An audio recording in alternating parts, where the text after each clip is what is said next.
Hello yours, welcome back to your channel life style of నిష్ఠ. ఎలా ఉన్నారు? అంతా బాగున్నారా? ఈరోజు వీడియో కార్తీక మాస పురాణం 3వ అధ్యాయం. కార్తీక మాసంలో పురాణం చదివిన వాళ్ళకి ఎంత ఫలితమో వినిన వాళ్ళకు కూడా అంతే ఫలితం వస్తుందని మన పురాణాల్లో చెప్పబడింది. ఇకపోతే ఈరోజు 3వ రోజు శుద్ధ తదియ త్రిలోచన గౌరీ వ్రతము చేసుకోవాలి. వ్రతం చేయలేని వారు పార్వతీదేవికి కుంకుమార్చన చేయటం మంచిది. పులుపు పదార్థాలను తినకూడదు. ఈరోజు ఉప్పును దానం ఇవ్వాలి. కార్తీక మాస స్నాన మహిమ. ఓ జనక మహారాజా, కార్తీక మాసంలో చేసే స్నాన దానముల వల్ల విశేష పుణ్యం లభిస్తుంది. సకల ఐశ్వర్యములు కలుగుటే కాక మరణ తరువాత శివ సాన్నిధ్యంను చేరుదురు. కానీ కొంతమంది భోగ భాగ్యములకు విడువలేక కార్తీక స్నానం చేయక అవినీతి పరులై భ్రష్టులై తిరిగి అనేక జన్మల చండాలురై పుట్టి చివరకు క్షుద్ర జన్మలు అనగా కోడి, కుక్క, పిల్లి మరియు బ్రహ్మరాక్షసులుగా పుడతారని దీని గురించి ఒక ప్రాచీన కథ చెప్పారు. ఈ కథ గురించి చెప్పుకుందాము, శ్రద్ధగా వినండి. బ్రహ్మరాక్షసులకు విముక్తి కలుగుట. ఆంధ్రదేశమునందలి దక్షిణ ప్రాంతమున ఒక గ్రామములో మహావిద్వాంసుడు, తపశ్శాలి, జ్ఞానశాలి, సత్య వ్యాఖ్య పరిపాలకుడు, భూతదయ పరోపకార బుద్ధియగు తత్వనిష్ఠు అనే బ్రాహ్మణుడు ఒకరు ఉన్నారు. ఒకనాడు ఆ బ్రాహ్మణుడు యాత్రలు చేయాలని కోరికతో బయలుదేరి చివరకు గోదావరి తీరానికి చేరుకున్నాడు. ఆ తీర్థ సమీపమున ఒక మర్రి చెట్టు ఉంది. ఆ చెట్టు పైన భయంకరమైన ముఖములతో, పొడుగాటి జుట్టుతో, నల్లని తాటి చెట్టులాగా బాణ పొట్టలతో చూచువారికి అతి భయంకరంగా ఉన్న 3 బ్రహ్మరాక్షసులు నివసిస్తూ ఉండేవాళ్ళు. ఆ దారిన వెళ్ళే బాటసారులను పట్టి భక్షిస్తూ ఆ ప్రాంతమంతా భయప్రీతంగా చేసేవారు.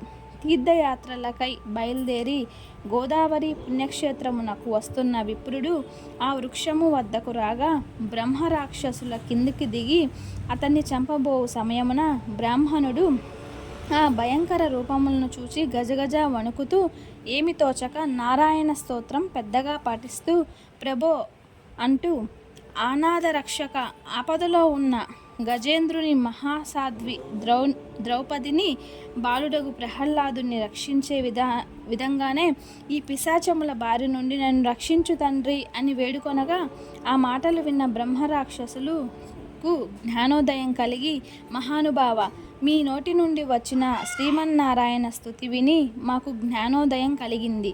మీ రాక వల్ల మేము ధన్యులమయ్యాము. మమ్మల్ని రక్షింపమని ప్రాధేయపడ్డారు.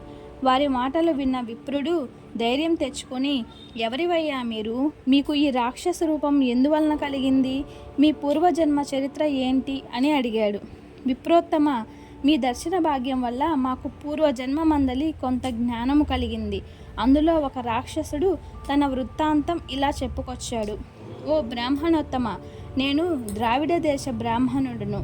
నేను మహాపండితునని గర్వముతో న్యాయ అన్యాయాలు విచక్షణ మాని పశువు వలె ప్రవర్తించి తిని బాటసారుల వద్ద, అమాయకపు గ్రామస్తుల వద్ద దౌర్జన్యంగా ధనాన్ని వసూలు చేసి దుర్వ్యసనాలతో భార్యాబిడ్డలను సుఖపెట్టక పండితులను అవమానపరుస్తూ దాన ధర్మాలు చేయక ఏనాడైనా ఒక్క బ్రాహ్మణుడికి పిడికెడు అన్నం కూడా పెట్టక పాపాలను మూటకట్టుకున్నాను. ఆ విధంగా నేను చనిపోయి తరువాత బ్రాహ్మణ ధనం అపహరించిన పాపానికి రౌరవాది నరకాలు అనుభవించింది. తరువాత భూలోకంలో చాలా నీచ జన్మలెత్తి చివరకు బ్రహ్మరాక్షసునిగా పుట్టాను. ఆనాటి నుండి నేను ఈ రాక్షస రూపంతో నరభక్షము చేయుచున్నాను. కావున ఓ విప్రోత్తమ, నన్ను ఈ రాక్షస రూపం నుండి రక్షించవలసినదిగా మొదటి రాక్షసుడు తన వృత్తాంతాన్ని చెప్పి వేడుకొన్నాడు. ఇక రెండవ రాక్షసుడు, ఓ బ్రాహ్మణోత్తమ, నేను కూడా పూర్వజన్మలో బ్రాహ్మణుడనే. నేను నీచుల సహవాసం చేసి తల్లిదండ్రులను బాధించి వారికి తిండి పెట్టక మార్చి వారి ఎదుటనే నా భార్యాబిడ్డలతో పంచపక్ష పరమాన్నాలతో భుజించాను. నేను ఎట్టి దాన ధర్మాలు చేయక నా బంధువులను కూడా హింసించి వారి ధనమును కూడా అపహరించి రాక్షసుని వలె ప్రవర్తించి నేను మరణించిన తరువాత నరక కూపంతో నానా యాతనలు పడి భూలోకంలో ఈ బ్రహ్మరాక్షసిగా జన్మించాను. నన్ను ఈ పాపాలకి నుండి రక్షించుము అని బ్రాహ్మణుని పాదాలపై పడి వేడుకొన్నాడు. ఇక మూడవ రాక్షసుడు కూడా తన వృత్తాంతం ఈ విధంగా చెప్పాడు. మహాశయ, నేనొక సంపన్న కుటుంబంలో పుట్టిన బ్రాహ్మణుడను. నేను విష్ణు ఆలయములో అర్చకునిగా ఉన్నాను. స్నాన సంధ్యలు విడిచిపెట్టి కర్మచండాలుడినై భగవంతునికి ధూప దీప నైవేద్యాలను అర్పించక భక్తులు తెచ్చిన సంభారమును నా ఉంపుడు గత్తెకు ఇచ్చే మద్యమును మాంసమును తినుచు పాపకార్యములు ఎన్నో చేశాను. నా మరణం తరువాత నరక బాధలు అనుభవించి ఎన్నో జన్మలెత్తి చివరికి ఈ రాక్షస జన్మతో ఈ చెట్టును ఆశ్రయించి ఉన్నాను. ఓ విప్రోత్తమ, నన్ను కూడా ఈ పాప విముక్తుని చేయమని ప్రార్థించాడు. ఓ జనక మహారాజా, తపోనిష్ఠుడగు ఆ బ్రాహ్మణుడు 3 పిశాచుల ప్రార్థనలను ఆలకించి వారితో, ఓ బ్రాహ్మరాక్షసులారా, భయపడకండి, మీకు విముక్తిని కలిగించెదను అని వారిని ఓదార్చి తనతో తీసుకుని పోయి ఆ ముగ్గురికి విముక్తి సంకల్పము చెప్పుకొని తానే స్వయంగా గోదావరిలో స్నానం చేసి వారి చేత చేయించి స్నాన పుణ్యఫలమును ముగ్గురు బ్రహ్మరాక్షసులకు దారపోయగా వారి రాక్షస రూపములు పోయి దివ్య రూపములు ధరించి వైకుంఠమునకు వెళ్ళారు. జనక మహారాజా, కార్తీక మాసంలో నదీ స్నానం చేసిన ఫలితం ఎంత గొప్పదో కనుక కార్తీక మాస స్నాన ఫలం వలన హరిహరాదులు సంతృప్తి పొంది సకల ఐశ్వర్యములు కలుగచేస్తారు. కనుక స్త్రీ పురుషులందరూ కూడా కార్తీక మాసంలో పుణ్యస్నానం తప్పక చేయాలి. స్కంద పురాణంలో వశిష్ఠోప్రోక్త కార్తీక మహాత్మ్యమునందలి 3వ అధ్యాయం 3వ రోజు పారాయణం పూర్తి అయినది. అందరూ విన్నారు కదండి. ఈరోజు కార్తీక పురాణం 3వ అధ్యాయం చెప్పుకున్నాము. అండ్ నా ప్రొనౌన్సియేషన్లో ఏదైనా మిస్టేక్ ఉంటే సారీ అండి. అండ్ ఈ కార్తీక పురాణం వింటూ శివుని అభిషేకం చూస్తున్న మీ అందరికీ ఆ పరమేశ్వరుని యొక్క కరుణా కటాక్షాలు, ఆయురారోగ్య ఐశ్వర్య అభివృద్ధి కలగాలని మనస్ఫూర్తిగా కోరుకుంటున్నాను.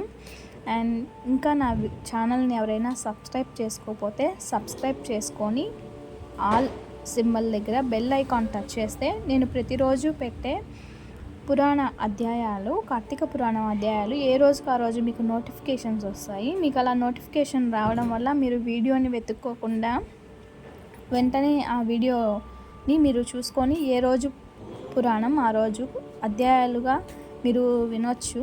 కాబట్టి ఇంకా ఎవరైనా సబ్స్క్రైబ్ చేసుకోకపోతే సబ్స్క్రైబ్ చేయండి. మీకు నచ్చితే లైక్ చేయండి, మీకు నచ్చిన వాళ్ళకు షేర్ చేయండి. Thanks for watching. నెక్స్ట్ వీడియోలో మళ్ళీ కలుద్దాం. అంతవరకు నమస్తే.